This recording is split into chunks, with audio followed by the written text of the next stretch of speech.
আমি যদি এখানে ধর্ম তুলি, আপনি একজন মুসলিম হয়ে আপনি আমাকে বিষ খাইয়ে দিয়েছেন, আপনি আমাকে গোমাতাকে খাওয়ালেন আমাদেরকে। কে মজাক চল রা है आपके यहाँ पे?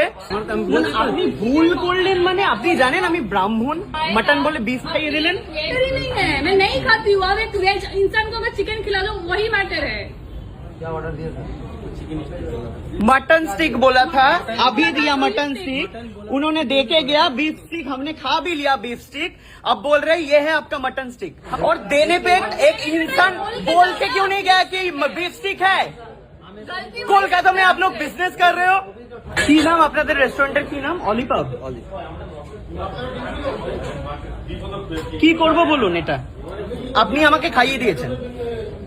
আমি যদি এখানে ধর্ম তুলি, আপনি একজন মুসলিম হয়ে আপনি আমাকে বিফ খাইয়ে দিয়েছেন। গরুর মাংস হোটেলে বিক্রি করা হচ্ছে, তাই বাঙালিরা সাবধান। আপনারা মাটন বিরিয়ানি খাচ্ছেন, মাটন খেতে পছন্দ করেন, মাংস খেতে পছন্দ করেন, মাংস ছাড়া ভাত খেতে পারেন না, তাহলে খুব সাবধান। অজান্তেই আপনি পাপের ভাগীদার হবেন। কারণ ভুল আপনি জেনে করুন বা অজেনে করুন, ভুল তো ভুল হয়, পাপ তো পাপে হয়। হিন্দু হয়ে যদি আপনি গোমাংস খান, তাহলে আপনার নরকে কতটা সাজা হবে এবং আপনাকে কত জন্ম ধরে যে কষ্ট ভোগ করতে হবে আপনি ধারণাও করতে পারবেন না। হিন্দুদের মাছ মাংস খাওয়াও বারণ, কিন্তু আমরা সেটা মানতে পারি না বলে মাছ মাংস খাই।